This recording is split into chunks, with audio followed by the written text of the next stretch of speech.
Magandang araw mga kaibigan.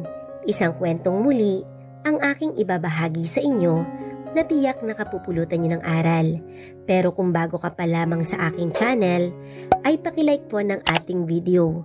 Paklik ng subscribe button, gayon din ang bell icon para lagi po kayong updated sa mga paparating pa na upload. Tahimik kami pareho ni Ellie habang abala siya sa pagmamaneho at nakatutok ang mga mata sa kalsada. Tanging ang malamyos na musika ang naririnig ko dito sa loob ng sasakyan niya dahil wala ni isa sa amin ang nagbukas ng usapan.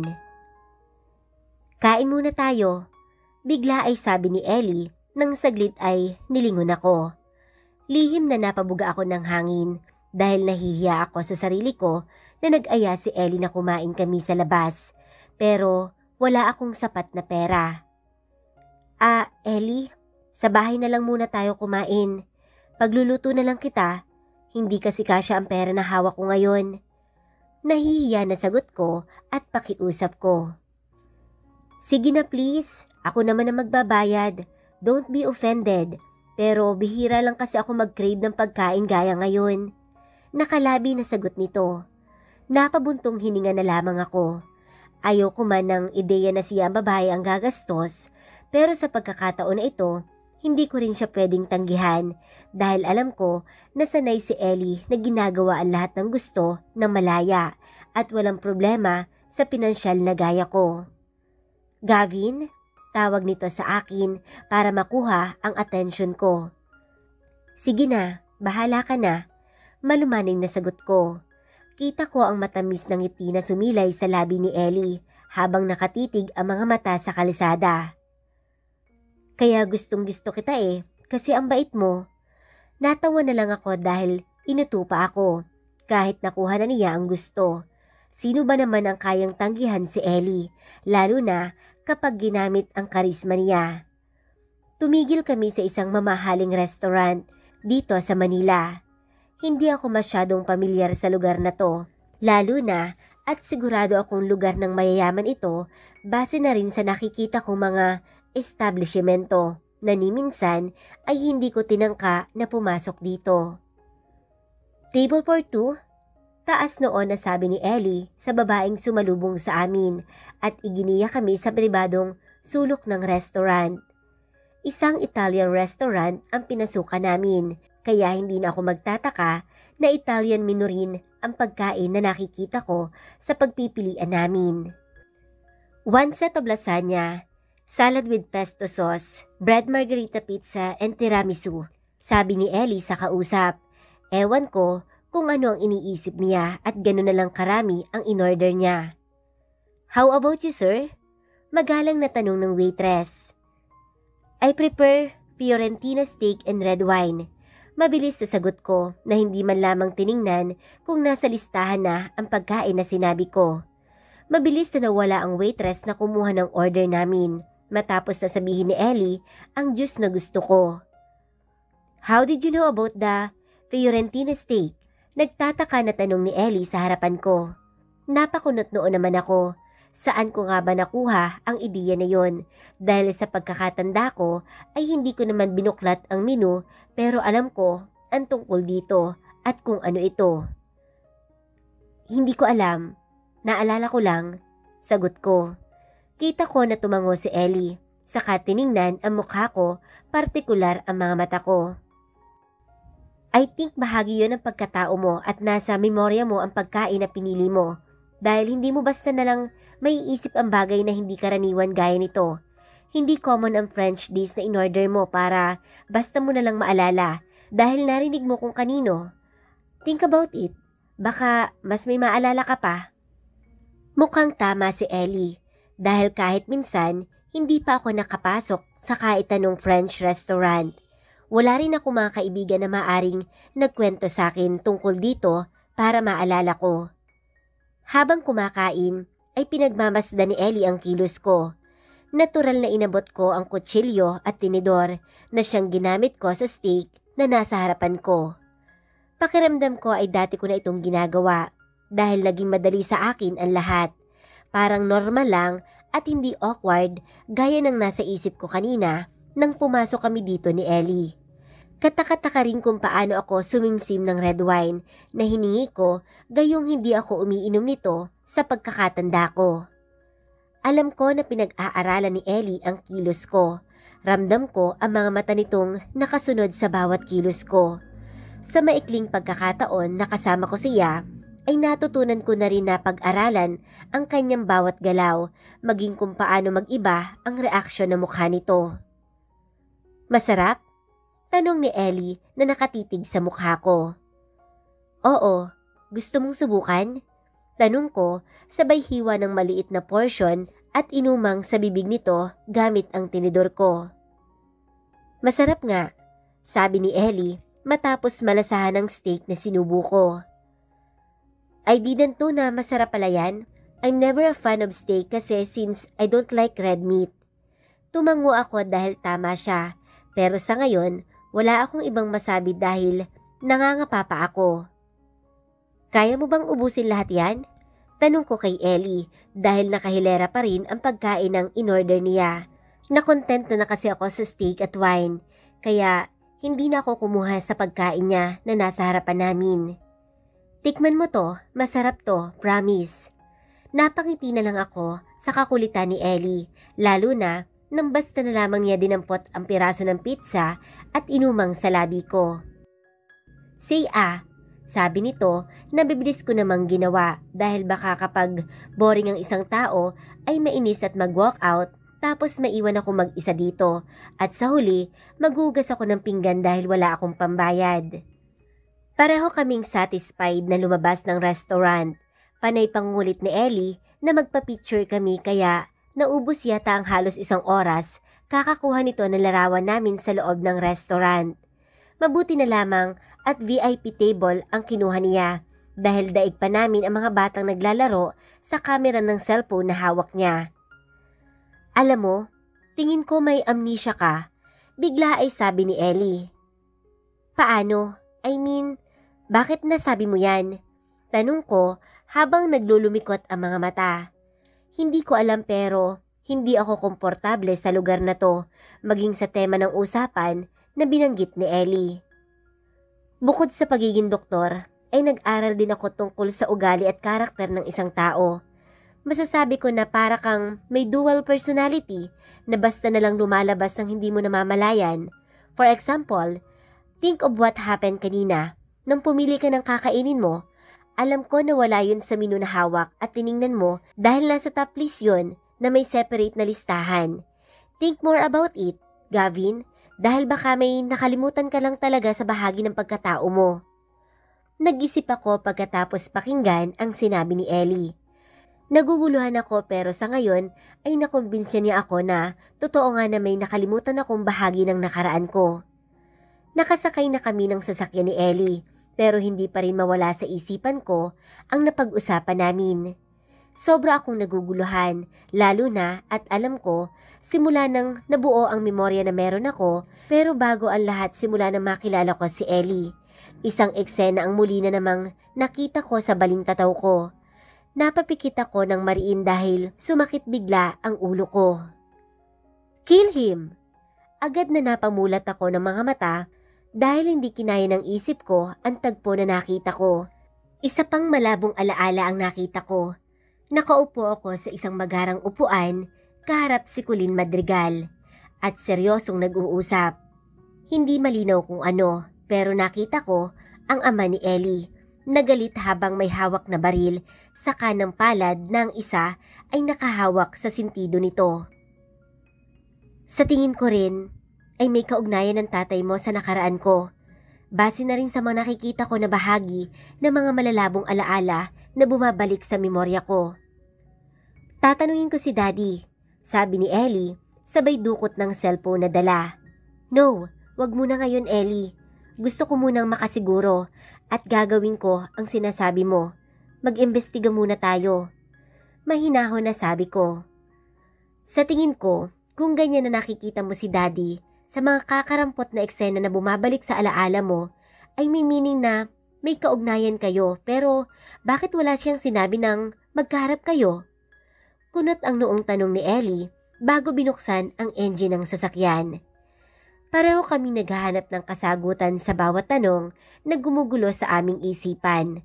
Sa totoo lang, ay natatakot akong malaman ang lahat, lalo pa at nararamdaman ko na mukhang hindi maganda ang nakaraan ko, base na rin sa mga nakikita ko sa putol-putol na alaala na basta nalang pumapasok sa utak ko. Isang malakas na tunog ang narinig ko mula sa biglang pagtigil ng sasakyan na minamaneho ni Ellie matapos sumadsad ito ng kalsada. "Stay here at huwag kang lalabas," malakas na sabi ni Ellie, saka dinukot ang baril sa compartment ng sasakyan. "Ellie, huwag mong sabihin na bababa ka. Ang dami nila, kaya huwag mong balakin dahil ayoko nang mapahama ka." Pakiusap ko dahil kilala ko na si Ellie na hindi umaatras sa laban, lalo pa gaya ngayon na hawak na niya ang baril na hindi ko alam dala pala niya kahit saan. "Don't worry, I know what to do." Seryoso na sabi nito kasabay ng pagtalim ng mga mata matapos na hampasin ng isang lalaki ang hood ng sasakyan gamit ang baril na hawak nito. "Umalis na lang tayo," pakiusap ko. Marami ang mga ito at dalawa lang kami. May mga baril sila, samantalang si Ellie lang ang meron at ako na kasama niya ay walang muwang sa ganitong bagay. "Kahit anong mangyari, huwag kang bababa," bili ni Ellie na may pinindot na kung ano sa screen ng sasakyan niya. "Marunong ka bang magmaneho?" tanong ni Ellie. Hindi pa ako nakakahawak niyan," sagot ko habang nakatitig sa manibela. "Here, alam ko na kaya mo makipagsabayan ng putukan. Hold it tight at gamitin mo para protektahan ang buhay nating dalawa." Matatag na sabi ni Ellie nang iabot sa akin ang hawak na baril. Sa dami ng nakaharang sa daan ay kulang na lang ay mangatog ako sa takot, lalo na at kita ko kung paano nakatutok sa amin ang mga baril na hawak ng mga ito. Pero nilakasan ko ang loob ko para kay Ellie na wala akong nakikitang kahit katiting na takot sa mga mata nito. "Don't worry, bulletproof ang sasakyan natin kaya ligtas tayo dito sa loob. Pero ayaw ko ng pakasiguro kaya mabuti nang hawakan mo yan para sa kaligtasan mo." Matapos sabihin ni Ellie yun ay biglang pinaandar niya ang sasakyan ng mabilis at sinagasaan ang dalawang nasa harapan namin. Ang bilis ng pangyayari dahil heto kami sa kahabaan ng EDSA. Parang nasa zigzag road na nagmamaneho si Ellie para lagpasan ng ilang sasakyan matapos pilit na tinatakasan ang mga humahabol sa amin na ang isa ay naiwang banggain ni Ellie ang sasakyan at tumagilid ito sa daan. Turn left. Sinusundan ni Ellie ang GPS na inactivate niya para makita ang mas malinis at malawak na daan kung saan siya kumikilo mula sa EDSA. Bullshit! Pinukpok ni Ellie ang manibela nang bigla na lang may humarang na malaking truck sa harapan. Inabutan tuloy kami ng mga humahabol sa amin na nasa likuran na pala at basta na lang binaril ang sasakyan ni Ellie na panay ngayon ang malutong na pagmumura. "Declan, I'm engaged!" Malakas sa sigaw ni Ellie matapos putukan ang sasakyan namin. "Find my location," sabi pa nito. May dinukot itong kung ano at idinikit sa ilalim ng damit na suot ko. "Kahit anong mangyari, wag na wag mong aalisin yan," sabi nito at ginawa rin ang ganoon sa kanya. "Baba!" Malakas sa sigaw mula sa labas. Paulit-ulit na pilit na binabasag ang salamin ng sasakyan ni Ellie. Pero gaya ng sabi nito na protected ang sasakyan niya, kaya hindi ito nabasag kahit pa binaril na rin ng ilan sa mga ito. Napapikit ako nang lumitaw sa balintataw ko ang kaparehong eksena nang harangan ako ng mga armadong lalaking pilit na pinabababa ako. Saglit pa ay tuluyan ang nabuksan ng kung sino ang pintuan sa gilid ni Ellie na nahatak ng mga ito pababa ng sasakyan ang babaeng ngayon ay mahalaga na sa akin. Malamig na nguso ng baril ang sumunod na naramdaman ko sa sintido ko nang tutukan ako ng lalaking kanina lamang ay pilit na tinatakasan namin ni Ellie. Nakangisi ito na alam kong hindi mapagkakatiwalaan. Hindi siya ang klase ng tao na gagawa ng mabuti sa amin ni Ellie, kaya kailangan kong mag-ingat sa kanya Dahil isang maling kilos lang namin ay maaaring maging katapusan naming dalawa dito sa mundo. Sa sulok ng mga mata ko ay kitang-kita ko kung paano mabilis na isinakay si Ellie sa itim na sasakyan matapos takpan ng ilong at bibig nito at nawala ng malay. Hindi siya nakapalag at nakapanlaban dahil nakita niya na nakatutok ang mga baril sa ulo at katawan ko ng 3 lalaking may hawak sa akin. Mahigpit ang pagkakahawak ng mga ito sa akin, bagay na hindi ko na napaghandaan lalo na at 3 sila at malaki ang mga katawan. Kung sana ay wala silang mga armas at hindi nila hawak si Ellie ay baka nagawa ko pang mangagaw ng baril. Pero dahil nakita ko na wala itong malay ay wala akong magawa sa ngayon kundi panoorin na lamang ang lahat ng nangyayari sa harapan ko. Malakas na tama na kung ano sa batok ko ang naramdaman ko bago ako nawala ng malay matapos na magdilim ang paningin ko. Wala na akong ibang naramdaman na kahit ano kaya hindi ko namalayan na tulad ni Ellie ay isinakay kami ng mga humarang at dumukot sa amin sa isang sasakyan patungo kung saan. Masakit ang ulo at nanlalabo ang paningin nang magkamalay ako. Hindi ko alam kung nasaan kami. Parang nasa lumang pabrika kami dinala ng mga dumukot sa amin ni Ellie. Stupid! Gigil na tinig ni Ellie ang unang narinig ko nang magising ako. Namulat ako na nanlalabo ang mga mata para lamang magulat na nakatali ang mga kamay at paa ko sa isang poste kaharap si Ellie na sinampal ng demonyong kaharap niya. Nag-init ang ulo ko matapos makita ang ginawa ng lalaking sumampal sa kanya. Pero wala akong magawa, kundi sigawan ito pero malas ko nang nakuha ko ang atensyon nito at ako naman ang nabalingan at sinuntok ng paulit-ulit hanggang sa magsawa ito. Hayop ka? Kapag nakawala ako dito, Rafa, hindi lang pagkalalaki mo ang puputulin ko, kundi maging kaliit-liitan ng bahagi ng katawan mo. Napakatapang talaga ni Ellie. Kahit na ganito ang kalagayan namin dalawa, ay parang baliwala sa kanya na nasa panganib na ang buhay namin pareho. Gaga, yun ay kung makakawala pa kayong dalawa dito ng buhay. Nakangisi na sabi ni Rafa na hindi ko nakilala, palibhasa, madilim nung unang pagkakataon na nakita ko siya. Talaga ba na ganyang kahina ang tingin mo sa akin, Rafa? Akala mo ba tanga ako na kusang sumama sa inyo at hindi nanlaban dahil lang sa natakot ako sa mga tauhan mo? Napatitig ako sa mapaglaro ng mga mata ni Ellie. Relax lang siya at mukhang may laro siyang ginawa sa utak na alam niyang sa huli ay panalo siya. What did you do this time, bitch? Ngumisi lang si Ellie sa tanong ni Rafa na halatang nakuha nito ang atensyon at ngayon ay interesado sa sinabi niya. Well, sabihin na natin na sa larong ito, ako ang panalo. Kilala mo ako, Rafa. Alam mo kung paano ako maglaro and you shouldn't never underestimate me. Anong laro ang ginawa mo? Akmang sasaktan si Ellie ni Rafa pero nabitin ito sa ere nang magsalita ito. Subukan mong saktan ulit ako, Rafa. Sigaw nito sabay titig ng matalim at gumisi pagkatapos. Galit na sinugod ni Rafa si Ellie pero bago pa siya mahawakan nito ay sinipa niya ang gitnang bahagi sa hita nito dahilan para mapaluhod ito sa sakit sa harapan at paanan ng babaeng sumipa sa kanya. Sa po ang gitna na alam kong hindi pa magaling matapos barilin ng tusong babae na kasama ko. Malakas na sigaw ni Rafa nang magulat ito nang biglang pumulupot ang 2 binti ni Ellie sa leeg nito hanggang sa hindi ito makahinga sa pagitan ng 2 hita ng galit na babaeng handang kitilin ang buhay niya. Pakawalan niyo ang kasama ko or else makikita niyo kung paano malagutan ng hininga ang amo niyo. Sigaw ni Ellie. Imbes na sundin ay tinutukan ako ng baril ng mga tauhan ni Rafa pero tinawanan lang ito ni Ellie. Go and shot him.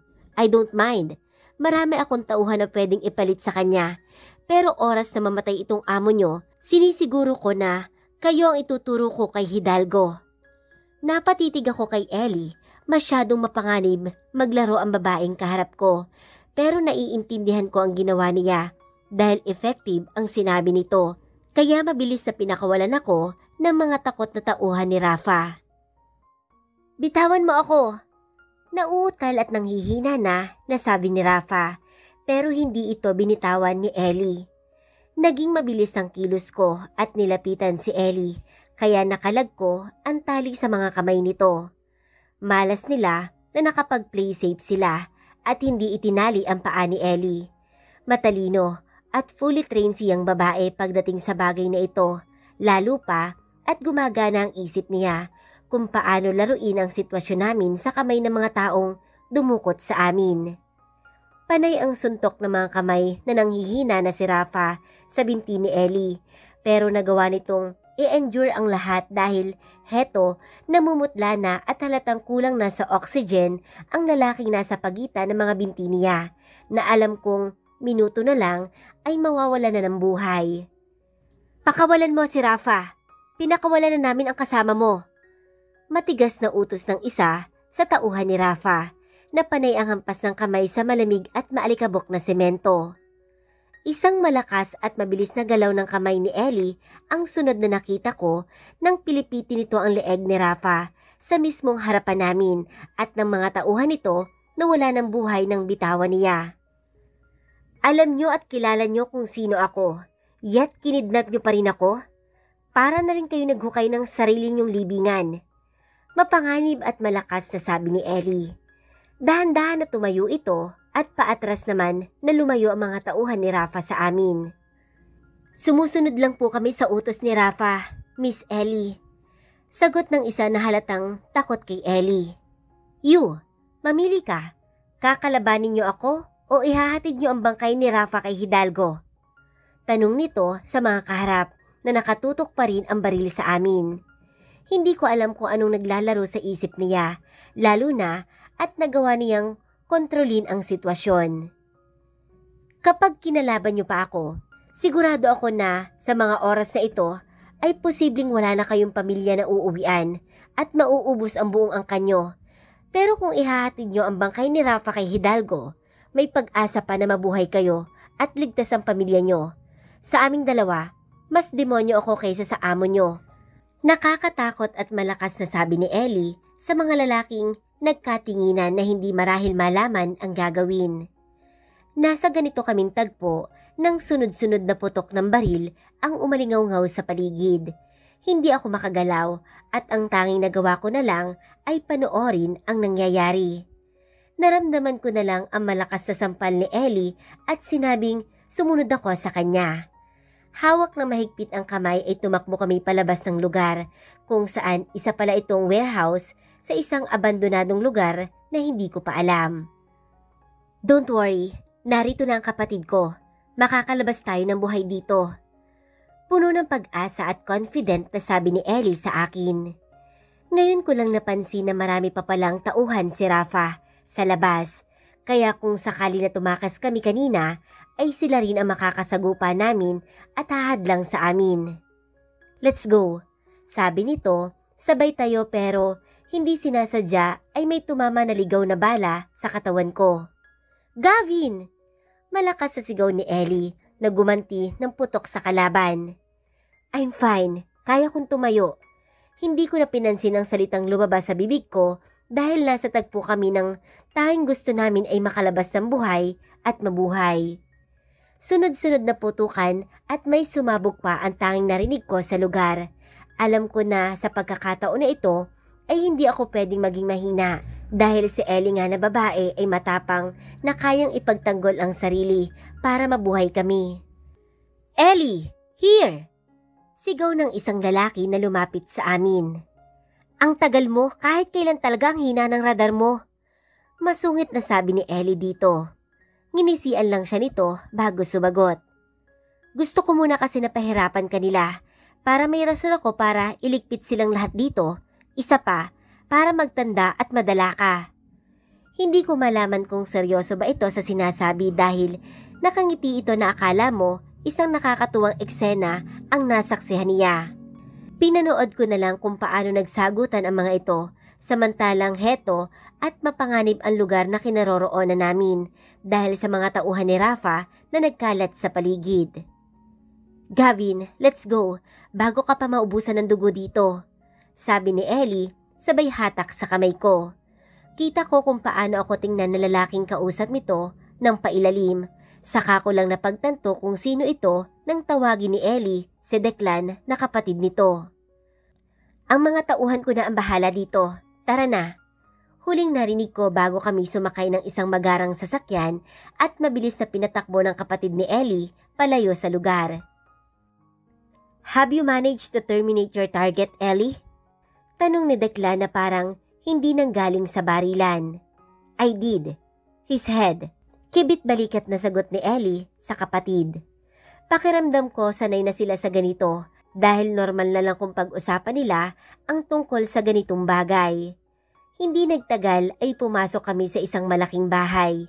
Agad na inakay ako ni Ellie kasama ang kapatid na hindi ako kinakausap. Hindi sila magkamukha dahil kambal sila kaya nung una ay hindi ko sila nakilala. Kamukha ni Ellie ang ama, samantalang hindi ko alam kung kanino nagmana ang isang to dahil maamo ang muka at hindi gaya ni Ellie na namana ang mga mata at feature sa mukha ng kanyang ama. Nakarating kami sa isang silid kung saan ay parang isang hospital room na rin. Kumpleto sa gamit medikal na hindi ko inaasahan, maging ang operating system na meron sa mayaman na pagamutan na tanging nakikita ko sa palabas at balita ay meron dito. Ako na ang bahala dito, sabi ni Ellie nang tinanguan ng kapatid. May pumasok na nakaputing kasuotan na babae at may itinurok na kung ano sa braso ko habang naghahanda si Ellie. Let's start. Seryoso ang tinig na sabi ni Ellie sa kasama bago lumapit sa akin. You'll be fine. Aalisin ko lang ang bala sa katawan mo, sabi ni Ellie matapos ang mabilis na halik sa labi na natanggap ko. Tanging tango na lamang ang nagawa ko dahil nawalan ako ng malay at pakialam sa paligid matapos umepekto ang gamot na pampatulog na nasa sistema ng katawan ko na itinurok ng nurse na kasama ni Ellie sa tabi ko. Sa isip ko ay nananalangin ako na sana bukas pagising ko ay magandang mukha ni Ellie ang makikita ko.